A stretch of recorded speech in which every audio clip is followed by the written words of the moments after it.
ಕೆಲವೊಂದು ಸ್ಟಾಕ್ಗಳು ಕೋಮಾಗಿ ಹೋಗಿದೆ. ನಿಮ್ಮ ಪೋರ್ಟ್ಫೋಲಿಯೋಲ್ಲೂ ಕೂಡ ಅಂಥ ಸ್ಟಾಕ್ಗಳು ಇರ್ಬೋದು.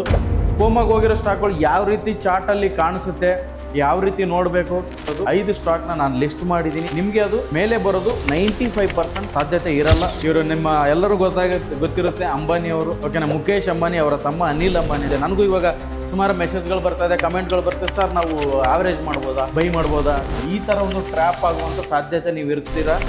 ಬಟ್ ಈ ಥರ ಸುಮಾರು ಸ್ಟಾಕ್ಗಳು ಇದ್ದಾವೆ. ಅದನ್ನ ಹೇಗೆ ನಾವು ಕಂಡುಹಿಡಿಯೋದು, ಅದು ಕೋಮಾದಲ್ಲಿದೆ ಇಲ್ಲ ಕೋಮಾದಿಂದ ಆಚೆ ಬಂದಿದೆ ಅಂತ ಹೆಂಗೆ ಕಂಡುಹಿಡಿಯೋದು?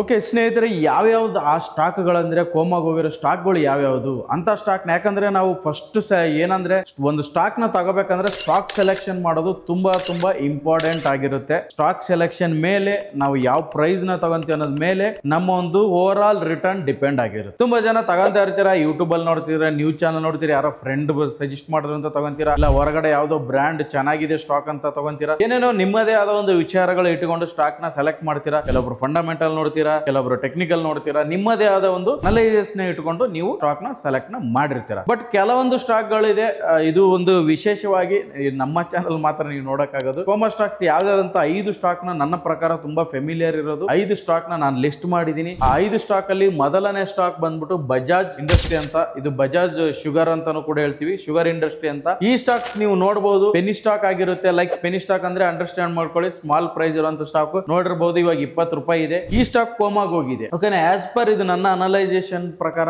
ಯಾವುದೇ ತರದ ನಮ್ಮ ಒಂದು ಸೆಲ್ ಬೈ ರೆಕಮೆಂಡೇಶನ್ ಏನು ಇರೋದಿಲ್ಲ. ಜಸ್ಟ್ ನಾನೊಂದು ಅನಲೈಸೇಷನ್ ಮುಖಾಂತರ ಹೇಳ್ತಾ ಇದೀನಿ. ತುಂಬಾ ಜನ ಯಾಕಂದ್ರೆ ಪೆನಿ ಸ್ಟಾಕ್ ಸಿಕ್ತು ಅಂತ ತುಂಬಾ ಜನ ತಗೊಳಕ್ ಹೋಗಿರ್ತೀರ, ಜಾಸ್ತಿ ಒಂದು ಕ್ವಾಂಟಿಟಿಲಿ ತಗೊಳಕ್ ಹೋಗ್ತೀರಾ, ಅದಕ್ಕೋಸ್ಕರ ಹೇಳ್ತಾ ಇದೀನಿ. ಈ ಒಂದು ಕೋಮಾಗಿ ಹೋಗಿರೋ ಲಕ್ಷಣ ಹೇಳ್ಬಿಡ್ತೀನಿ, ಆಮೇಲೆ ಒನ್ ಬೈ ಹೋಗೋಣ. ಈ ಬಜಾಜ್ ಶುಗರ್ ಅಂತ ಈ ಸ್ಟಾಕ್ ಕೋಮಾಗಿ ಹೋಗಿದೆ. ಕೋಮಾಗಿ ಹೋದಾಗ ಏನಾಗುತ್ತೆ, ಸ್ಟಾಕ್ ಜಸ್ಟ್ ಬೋನ್ಸ್ ತಗುತ್ತೆ, ಕೆಳಗಡೆ ಹೋಗುತ್ತೆ, ಬೋನ್ಸ್ ತಗುತ್ತೆ, ಕೆಳಗಡೆ ಹೋಗುತ್ತೆ. ನಿಮ್ಗೆ ಅದು ಮೇಲೆ ಬರೋದು 95% ಸಾಧ್ಯತೆ ಇರಲ್ಲ. ಓನ್ಲಿ ಆಸ್ ಪರ್ ಲಕ್ ಅನ್ಕೋಬಹುದು, ಇಲ್ಲ ಲಾಟ್ರಿ ಟಿಕೆಟ್ ಒಂದು ಜಸ್ಟ್ 5% ಚಾನ್ಸ್ ಇರುತ್ತೆ ಅದು ವಾಪಸ್ ಮೇಲೆ ಬರೋದು. ಯಾಕಂದ್ರೆ ಇವಾಗ ಒಂದು ಮಾರ್ಕೆಟ್ ಅಲ್ಲಿ ಕರೆಕ್ಷನ್ ನಡೆಯುತ್ತೆ, ಇವಾಗಲೇ ಗೊತ್ತಾಗೋದು ಯಾವ ಸ್ಟಾಕ್ ಏನಂತ ಹೇಳ್ಬಿಟ್ಟು, ಅದರ ಒಂದು ಕೆಪಾಸಿಟಿ ಏನಿದೆ ಅಂತ ಇವಾಗ ಮಾತ್ರ ಅರ್ಥ ಆಗೋದು. ಇಲ್ಲಿ ನೀವು ನೋಡಿರ್ಬೋದು, ಇದು ಬಜಾಜ್ ಶುಗರ್ ಇಂಡಸ್ಟ್ರಿ ಸ್ಟಾಕ್ ಅಂತ.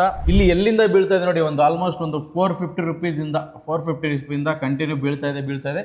ಇಲ್ಲೊಂದು ಬೋನಸ್ ತಗೊಂಡು ಮತ್ತೆ ವಾಪಸ್ ಕೆಳಗಡೆ ಬರ್ತಾ ಇದೆ. ಈ ಸ್ಟಾಕ್ ಅಲ್ಲಿ ಏನಾಗುತ್ತೆ, ನನ್ನದೇ ಒಂದು ಅನಲೈಸ್ ಇದೆ. ಈ ಸ್ಟಾಕ್ ಕೂಡ ಕೋಮಾಗೆ ಹೋಗಿದೆ. ಓಕೆ, ನೆಕ್ಸ್ಟ್ ಸ್ಟಾಕ್ ನೋಡೋಣ. ಸುಮಾರು ಜನ ಒಂದು ಕಾಲದಲ್ಲಿ ತುಂಬಾ ಫೆಮಿಲಿಯರ್ ಆಗಿರೋಂತ ಒಂದು ಸ್ಟಾಕ್. ಈ ಒಂದು ಸ್ಟಾಕ್ ಬಂದ IPO ಬಂದಾಗ ತಗೊಳ್ದೇ ಇರೋರೇ ಇಲ್ಲ ಸ್ಟಾಕ್ ಮಾರ್ಕೆಟ್ ಅಲ್ಲಿ. ಅಷ್ಟು ಜನ IPO ನ ತಗೊಂಡಿದ್ರು. ಇವರು ನಿಮ್ಮ ಎಲ್ಲರೂ ಗೊತ್ತಿರುತ್ತೆ ಅಂಬಾನಿ ಅವರು, ಓಕೆನಾ, ಮುಖೇಶ್ ಅಂಬಾನಿ ಅವರ ತಮ್ಮ ಅನಿಲ್ ಅಂಬಾನಿ ಅಂತ. ಅವ್ರ ಕಂಪ್ನಿ ಆರ್ ಪವರ್ ಅಂತ, ರಿಲಯನ್ಸ್ ಪವರ್ ಅಂತ. ಈ ಸ್ಟಾಕ್ಗಳ ಬಗ್ಗೆ ನೀವು ಕೆಲವು ದಿವಸಗಳ ಹಿಂದೆ ಕೇಳಿರ್ತಾರೆ. FIS ಎಂಟ್ರಿ ಆಗ್ತಾ ಇದ್ದಾರೆ, DIS ಎಂಟ್ರಿ ಆಗ್ತಾ ಇದ್ದಾರೆ, ಮ್ಯೂಚುವಲ್ ಫಂಡ್ ಎಂಟ್ರಿ ಆಗ್ತಾ ಇದ್ದಾರೆ, ಯಾರೋ ದೊಡ್ಡ ಇನ್ವೆಸ್ಟರ್ಗಳು ತಗೊಂಡ್ರು. ಈ ತರ ಒಂದು ಮಾರ್ಕೆಟ್ ಅಲ್ಲಿ ಸ್ಕ್ರಿಪ್ಟಿಂಗ್ ನಡೀತಾ ಇರುತ್ತೆ. ನಮ್ಮ ರಿಟೇಲ್ ಅವರು ನಾವು ಟ್ರ್ಯಾಪ್ ಆಗ್ತಾ ಇರುತ್ತೆ. ಇದು ಕೂಡ ಒಂದು ಸ್ಟಾಕ್ ಕೋಮಾಗಿ ಹೋಗಿರೋದು. ಹೇಳಿದ್ನಲ್ಲ, ಕೋಮಾಯಿಂದ ಆಚೆ ಬರೋಕೆ ಓನ್ಲಿ 5% ಚಾನ್ಸಸ್. ಇದು ಕೂಡ ಕೋಮಾಗಿ ಹೋಗಿರೋ ಸ್ಟಾಕ್. ನೀವು ನೋಡ್ತಾ ಇರಬಹುದು, ಇಲ್ಲಿಂದ ಕೆಳಗಡೆ ಬಿದ್ದು ಇಲ್ಲೊಂದು ಬೋನ್ಸ್ ತಗೊಂಡು, ಇಲ್ಲ ಅಷ್ಟೇನೆ ಸ್ಕ್ರಿಪ್ಟಿಂಗ್ ನಡೀತಾ ಇರುತ್ತೆ. ಅವ್ರ ಎಂಟ್ರಿ ಆದ್ರು, ಇವ್ರ ಎಂಟ್ರಿ ಆದ್ರು, ಮ್ಯೂಚುವಲ್ ಫಂಡ್ ಅವ್ರ ಎಂಟ್ರಿ ಆದ್ರು ಅಂತ ಮೇಲೆ ಬೋನ್ಸ್ ತಗೊಂಡಿರುತ್ತೆ, ಮತ್ತೆ ವಾಪಸ್ ಡೌನ್ ಬರ್ತಾ ಇದೆ. ಇದು ಕೂಡ ರಿಲಯನ್ಸ್ ಪವರ್, ಇದು ಕೂಡ ಕೋಮಾಗೆ ಹೋಗಿರುವಂತ ಸ್ಟಾಕ್. ಓಕೆ, ನಮ್ಮ ಒಂದು 3ನೇ ಸ್ಟಾಕ್ ಕೋಮಾಗೆ ಹೋಗಿರೋದು ನೋಡೋಣ. ಅದಕ್ಕಿಂತ ಮೊದಲು ನಮ್ಮ ಚಾನಲ್ ನ ಸಬ್ಸ್ಕ್ರೈಬ್ ಮಾಡಿ. ನಾವು ಯಾವಾಗ್ಲೂ ಅಷ್ಟೇನೆ ಒಂದು ವಿಭಿನ್ನವಾಗಿರೋ ವಿಷಯನ ಕೊಡಕ್ ಇಷ್ಟಪಡ್ತೀನಿ. ಮಾರ್ಕೆಟ್ ಯಾವಾಗ ಮೇಲೆ ಯಾವಾಗ ಕೆಳಗಡೆ ಅಂತ ನನ್ನ ಒಂದು ವಿಡಿಯೋ ಇದೆ. ಕಂಪ್ಲೀಟ್ ಹೋಲ್ 2025 ಇಯರ್ ಮಾರ್ಕೆಟ್ ಅಲ್ಲಿ ಏನ್ ನಡೀತೆ ಅನ್ನೋ ಒಂದು ಡೀಟೇಲ್ ಇನ್ಫಾರ್ಮೇಶನ್ ನಾನು ಎಲ್ಲರಲ್ಲಿ ಕೊಟ್ಟಿದ್ದೀನಿ. ಓಕೆ, ನಾವು ಹೋಗೋಣ 3ನೇ ಸ್ಟಾಕ್ ನೋಡೋಣ. ಈ 3ನೇ ಸ್ಟಾಕ್ ಬಂದು ಎಲ್ರಿಗೂ ತುಂಬಾ ಜನಕ್ಕೆ ಫೇವ್ರೇಟ್. ತುಂಬಾ ಜನ, ಬಹಳ ಜನ 1000 ಇದೆ ಸರ್ ನನ್ನ ಹತ್ರ, 2000 ಇದೆ, 3000 ಸ್ಟಾಕ್ ತಗೊಂಡಿದ್ದೀನಿ, 5000 ಸ್ಟಾಕ್ ತಗೊಂಡಿದ್ದೀನಿ ಅಂತ ನನಗೆ ಹೇಳ್ತಾ ಇದ್ರು. ಏನಾಗ್ತಿದೆ ನೋಡಿ ಅಂತ. ನಾನು ಕೂಡ ಇದ್ರ ಬಗ್ಗೆ ಒಂದು ವಿಡಿಯೋ ಕೂಡ ಮಾಡಿದೆ. ಇದು ಲಾಟ್ರಿ ಟಿಕೆಟ್ ತರ ಒಂದು ಬ್ರ್ಯಾಂಡ್ ಇದೆ. ಇದೇ ಬಂದ್ಬಿಟ್ಟು ಐಡಿಯಾ ವೋಡಾಫೋನ್. ಆದ್ರೆ ಆಗ್ಬೋದು, ಯಾರಾದ್ರೂ ಅಕ್ವೈರ್ ಮಾಡಿ ಆಗ್ಬೋದು ಅಂತ ನಾನು ಕೂಡ ಹೇಳಿದ್ದೆ. ತುಂಬಾ ಜನ ಇದ್ರಲ್ಲೂ ಕೂಡ ಆವರೇಜಿಂಗ್ ಮಾಡ್ತಾ ಇರ್ತೀರಾ. ಏನಕ್ಕೆ ಇವತ್ತು ಕಾನ್ಸೆಪ್ಟ್ ಕೋಮಾಗಿ ಹೋಗಿರೋ ಸ್ಟಾಕ್ ಹೇಳ್ತಾರೆ ಅಂದ್ರೆ, ತುಂಬಾ ಜನ ಆವರೇಜಿಂಗ್ ಮಾಡ್ತಿರ್ತಾರೆ ಗೊತ್ತಿಲ್ಲದೆ. ನನಗೂ ಇವಾಗ ಸುಮಾರು ಮೆಸೇಜ್ಗಳು ಬರ್ತಾ ಇದೆ, ಕಮೆಂಟ್ಗಳು ಬರ್ತದೆ, ಸರ್ ನಾವು ಆವರೇಜ್ ಮಾಡ್ಬೋದಾ, ಬೈ ಮಾಡ್ಬೋದಾ, ತುಂಬಾ ಕೆಳಗಡೆ ಬಂದಿದೆ, 50% ಡಿಸ್ಕೌಂಟ್ ಬಂದಿದೆ, 60% ಬಂದಿದೆ, ತಗೋಬೋದಾ ಅಂತ ಹೇಳ್ತಾ ಇರ್ತಾರೆ. ಅದಕ್ಕೋಸ್ಕರ ಹೇಳ್ತಾ ಇದೀನಿ, ಕೆಲವೊಂದು ಕೋಮಾಗಿ ಹೋಗಿರೋ ಸ್ಟಾಕ್ ಅಲ್ಲಿ ನೀವು ಲೈಫ್ ಲಾಂಗ್ ಆವರೇಜ್ ಮಾಡ್ತಾನೆ ಇರಬೇಕಾಗುತ್ತೆ. 5-10 ವರ್ಷಗಟ್ಟಲೆ ಅದು ಮೇಲ್ ಬರೋ ಸಾಧ್ಯತೆಗಳು ಇರಲ್ಲ. ಅದಕ್ಕೋಸ್ಕರ ಆವರೇಜಿಂಗ್ ಮಾಡೋದನ್ನ ಯಾವತ್ತೇ ಕಾರಣಕ್ಕೂ ಮಾಡಕ್ ಹೋಗ್ಬೇಡಿ. ಇದು ಕೂಡ ಅಷ್ಟೇ one of stock. Idea Vodafone ತುಂಬಾ ಫೆಮಿಲಿಯರ್. ಇದು ಕೂಡ ಕೋಮಾಗಿ ಹೋಗಿರೋ ಸ್ಟಾಕ್. ಓಕೆನಾ, ಈ ಕೋಮಾ ಒಳಗಡೆ ಕೆಲವರು ನೋಡಿರ್ತಾರೆ, ಕೆಲವು ವ್ಯಕ್ತಿ ಕೋಮಾಗಿ ಹೋಗಿ ಬದುಕಿ ವಾಪಸ್ ಬರ್ತಾರೆ. ಕರೆಕ್ಟಾ? ಆ ಥರ ಈ ಸ್ಟಾಕ್ ನೋಡಿ ಬಂದು ವಾಪಸ್ ಬರೋಕ್ಕೆ ಟ್ರೈ ಮಾಡಿ ಮತ್ತೆ ವಾಪಸ್ ಕೋಮಾಗಿ ಹೋಗಿರೋ ಸ್ಟಾಕ್ಗಳು. ಕೆಲವೊಂದು ಸ್ಟಾಕ್ ಇರುತ್ತೆ ಕೋಮಾಗಿ ಹೋಗಿ ವಾಪಸ್ ಬರ್ತಾ ಇರುತ್ತೆ. ಓಕೆನಾ, ಬಟ್ ಈ ಸ್ಟಾಕ್ಗಳು ಹಂಗಲ್ಲ. ಇದು ಕೂಡ ಕೋಮಾಗಿ ಹೋಗಿರೋ ಸ್ಟಾಕು. ಎಚ್ಚರವಾಗಿರಿ, ಇದರಲ್ಲಿ ಯಾವುದೇ ಕಾರಣಕ್ಕೆ ಆವ್ರೇಜ್ ಮಾಡಕ್ಕೆ ಹೋಗ್ಬೇಡಿ. ನಿಮ್ಮ ಹಾರ್ಡ್ ಅಂಡ್ ಮನಿ ಕಳ್ಕೊಳಕ್ ಹೋಗ್ಬೇಡಿ. ಆವ್ರೇಜ್ ಅಂತೂ ಮಾಡಕ್ ಹೋಗ್ಬೇಡಿ. ಅದರದ್ದೇ ಆದ ಒಂದು ಕ್ರೈಟೀರಿಯಾ ಇದೆ, ಅದು ಆ ಒಂದು ಲೆವೆಲ್ ಬಂದ್ಮೇಲೆ ಬೇಕಾದ್ರೆ ಆವ್ರೇಜ್ ಮಾಡ್ಬೋದು. ಬಟ್ ಸದ್ಯಕ್ಕೆ ಇದು ಕೋಮಾಗಿ ಹೋಗಿರೋ ಸ್ಟಾಕು, ಯಾವುದೇ ಕಾರಣಕ್ಕೂ ಆವ್ರೇಜ್ ಮಾಡಕ್ ಹೋಗ್ಬೇಡಿ. ಇದು 4ನೇ ಸ್ಟಾಕ್ಸು, ಕೋಮಾಗಿ ಹೋಗಿರೋ ಸ್ಟಾಕು. ಇದಂತೂ ತುಂಬಾ ಫೆಮಿಲಿಯರು. ಇದರಲ್ಲಿ ತುಂಬಾ ಅಡ್ವರ್ಟೈಸ್ಮೆಂಟ್ಗಳೆಲ್ಲ ಆಯ್ತು. DS ಬೈ ಮಾಡ್ತಾ ಇದಾರೆ, ಇನ್ಸ್ಟಿಟ್ಯೂಷನ್ ಅವ್ರು ಬೈ ಮಾಡ್ತಾ ಇದಾರೆ. ಇವಾಗ ತುಂಬಾ ಟರ್ನ್ ಓವರ್ ಆಗುತ್ತೆ, ಹಿಂಗ್ ಚೇಂಜ್ ಆಗುತ್ತೆ, ಹಂಗ್ ಚೇಂಜ್ ಆಗುತ್ತೆ. ತುಂಬಾ ಜನ ಸುಜ್ಲಾನ್, ಓಕೆನಾ, ಇವಾಗ ಪೆನಿ ಸ್ಟಾಕ್ ಇಂದ ಸ್ಮಾಲ್ ಇಂದ ಲಾರ್ಜ್ ಕ್ಯಾಪ್ ಬಂತು. ಸುಮಾರು ಜನ ಎಲ್ಲ ಒಂದು ಡಿಸ್ಕಷನ್ಗಳು ಆಯ್ತು, ಸುಮಾರು ಜನ ವಿಡಿಯೋ ಮಾಡಿದ್ರು, ಕೆಲವರು ಒಳ್ಳೆ ಇನ್ಕಮ್ ಕೂಡ ಮಾಡಿದ್ರು ಬಂತು ಮೇಲೆ. ಓಕೆನಾ, ನನ್ನ ಕಳೆದ ಲೈವ್ಗಳೆಲ್ಲ ನೋಡ್ರಿ ಹೇಳಿದ್ದೀನಿ ನಾನು, ಇದು ಯಾವ ರೇಂಜ್ ದಾಟಿದ್ರೆ ಮುಂದೆ ಬೆಟರ್ ಆಗುತ್ತೆ. ಯಾವ ರೇಂಜ್ ಅಂದರೆ ಆಲ್ಮೋಸ್ಟ್ ಕೆಳಗಡೆ ಬಂದಿದೆ. 65-70 ರೂಪಾಯಿ ಮೇಲೆ ಇದು ಬೆಟರ್ ಆಗುತ್ತೆ ಅಂತ ಹೇಳಿದ್ದೆ. ನೋಡಿ, ಅಲ್ಲಿಗೆ ರೀಚ್ ಆಗಿಲ್ಲ, ಕೆಳಗಡೆ ಬಂದಿದೆ. ಸುಜ್ಲಾನ್ ಒಂದು ಪವರ್ ಸೆಕ್ಟರು, ಒಂದು ವಿಂಡ್ ಎನರ್ಜಿ ಇದೆ, ಹಾಗಿದೆ ಹೀಗಿದೆ, ಸುಮಾರು ಸ್ಟೋರಿಗಳು ಇದರಲ್ಲಿ ಪ್ಲೇ ಆಯಿತು. ಬಟ್ ಸ್ಟಿಲ್ ಇದು ಕೋಮಾದಲ್ಲಿದೆ. ಕೋಮಾಯಿಂದ ಆಚೆ ಬಂದು ಮತ್ತೆ ವಾಪಸ್ ಕೋಮಾಗೆ ಹೋಗಿರುವಂತ ಸ್ಟಾಕ್ಸ್. ಯಾಕೆ ಹೇಳ್ತಾ ಇದೀನಿ ನೋಡಿ, ಇವಾಗ ಎಕ್ಸಾಂಪಲ್, ಈ ಒಂದು ಸ್ಟಾಕ್ ನ ನೀವು ಮೇಲೆ ಟಾಪ್ ಅಲ್ಲಿ ಇಲ್ಲಿ ಏನಾದ್ರು ತಗೊಂಡು ಆವ್ರೇಜ್ ಏನಾದ್ರು ಮಾಡಿದ್ರಿ, ಇಲ್ಲಿ ಆವ್ರೇಜ್ ಮಾಡಿದ್ರೆ ನೋಡಿ ಎಲ್ಲಿ ಬಂದಿದೆ. ಆಲ್ಮೋಸ್ಟ್ ಒಂದು 750-700 ರೇಂಜ್ ಇರೋ ಸ್ಟಾಕು ₹1-2 ಬಂದಿದೆ. ಓಕೆನಾ, ಈ ತರ ಇನ್ ಕೇಸ್ ನೀವು ಇಲ್ಲಿ ಇವತ್ತು ನೋಡ್ತಾ ಇದ್ದ ಪ್ರೈಸ್ ಒಂದು ₹50-30 ಏನೋ ಪ್ರೈಸ್ ನೋಡ್ತಾರೆ. ಬಟ್ ಇಲ್ಲಿ 700-750 ತಗೊಂಡಿರೋ ಕತೆ ಏನು? ಎಷ್ಟು ವರ್ಷ ವೇಟ್ ಮಾಡಬೇಕು? ಈ ಒಂದು ಪ್ರೈಸ್ 2008 ನೀವು ನೋಡಿರ್ಬೋದು. 2008 ಅಲ್ಲಿರೋ ಒಂದು 750 ಪ್ರೈಸ್ ಇವಾಗ ಯಾವ ಇಯರ್ ಅಲ್ಲಿ ಇದೆ? ಸ್ಟಿಲ್ ಇನ್ನು ₹54 ಇದೆ. ಈ ತರ ಒಂದು ಟ್ರ್ಯಾಪ್ ಆಗುವಂತ ಸಾಧ್ಯತೆ ನಿಮ್ಗಿರುತ್ತೆ. ಅದಕ್ಕೋಸ್ಕರ ಒಂದು ಅನಲೈಸ್ ಮಾಡಿ ಸ್ಟಾಕ್ಗಳನ್ನ ತಗೊಳ್ಳಿ.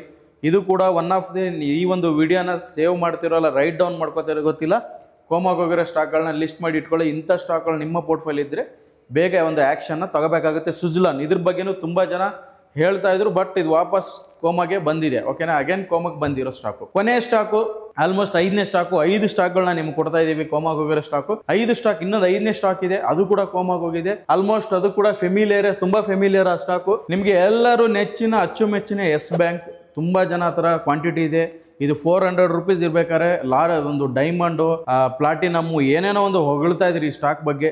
ಆಲ್ಮೋಸ್ಟ್ ಇದ್ರ ಬಗ್ಗೆ ಗೊತ್ತಿತ್ತು. ತುಂಬಾ ಕಾಂಟ್ರವರ್ಷಿಯಲ್ ಆಯಿತು, ಡೌನ್ ಬಂತು, ಚಲೋ ನಾಳೆ ಪಿಕಪ್ ಆಗುತ್ತೆ, ನಾಡದ್ ಪಿಕಪ್ ಆಗುತ್ತೆ, SBI ಅವರು ಅಕ್ವೈರ್ ಮಾಡಿದ್ದಾರೆ, ಇದನ್ನ ತಗೊಂಡಿದ್ದಾರೆ ಬ್ಯಾಂಕ್, ಹಿಂಗ್ ಮಾಡ್ತಾರೆ, ಸುಮಾರೆಲ್ಲ ಸ್ಟೋರಿ ಆಯ್ತು ಅದು. ಬಟ್ ಸ್ಟಿಲ್ ಇದು ಕೂಡ ಅಷ್ಟೇನೆ, ಇದು ಕೂಡ ಒಂದು ಕೋಮಾದಲ್ಲಿದೆ. ಇಲ್ಲಿಂದ ನೋಡಿರ್ಬೋದು ಯಾವ ತರ ಫಾಲ್ ಆಗಿದೆ ಅಂತ. ಆಲ್ಮೋಸ್ಟ್ ಒಂದು ₹450 ಇಂದ ಫಾಲ್ ಆಗಿರೋದು ಕೆಳಗಡೆ ಬಂದು ಇವಾಗ ₹16 ಇದೆ. ಓಕೆನಾ, ನೀವೇನೋ ಹೆಚ್ಚಿನ ಒಂದು ಕ್ವಾಂಟಿಟಿನ ತಗೊಂಡ್ರೆ ಈ ತರ ಸಿಚುವೇಶನ್ ಆಗೋ ಚಾನ್ಸ್ ಇರುತ್ತೆ. ಇದು ಕೂಡ ಸ್ಟಿಲ್ ಇನ್ ಕೋಮಾ. ಓಕೆನಾ, ಕೋಮಾದಲ್ಲಿರುವಂಥ ಸ್ಟಾಕ್ಗಳು. ಹೌದು ಸರ್, ಈಗ 5 ಸ್ಟಾಕ್ಗಳು ಕೋಮಾದಲ್ಲಿ ಏನೋ ಹೇಳ್ಬಿಟ್ರಿ ಸರ್, ಕೋಮಾದಲ್ಲಿ ಹೋಗೋದಿದೆ. ಬಟ್ ಈ ಥರ ಸುಮಾರು ಸ್ಟಾಕ್ಗಳು ಇದ್ದಾವೆ. ಅದನ್ನ ಹೇಗೆ ನಾವು ಕಂಡುಹಿಡಿಯೋದು? ಅದು ಕೋಮಾದಲ್ಲಿದೆ ಇಲ್ಲ ಕೋಮಾದಿಂದ ಆಚೆ ಬಂದಿದೆ ಅಂತ ಹೆಂಗೆ ಕಂಡುಹಿಡಿಯೋದು? ನೋಡಿ ಸ್ನೇಹಿತರೆ, ಈ ಥರ ಒಂದು ಸ್ಟಾಕ್ಸ್ಗಳನ್ನ ಅನಲೈಸ್ ಮಾಡಿ ತಿಳ್ಕೊಬೇಕಾಗುತ್ತೆ. ರೆಡಿಮೆಂಟ್ ಆಗಿ ನಾನು ಇವತ್ತೇನೋ ಒಂದು 5 ಸ್ಟಾಕ್ಗಳನ್ನ ಜಸ್ಟ್ ಹೇಳಿದ್ದೀನಿ ಕೋಮಾಗಿ ಹೋಗಿರೋದು. ಬಟ್ ನೀವು ಆದ್ರೆ ಅದನ್ನ ಕಲಿತೆ ತಿಳ್ಕೊಬೇಕಾಗುತ್ತೆ. ಇದಕ್ಕೊಂದು ಆಪ್ಷನ್ಸ್ ಇದೆ, ಬನ್ನಿ ನಮ್ಮ ಒಂದು ಮಾಸ್ಟರ್ ಟ್ರೇಡರ್ ಅಕಾಡೆಮಿ.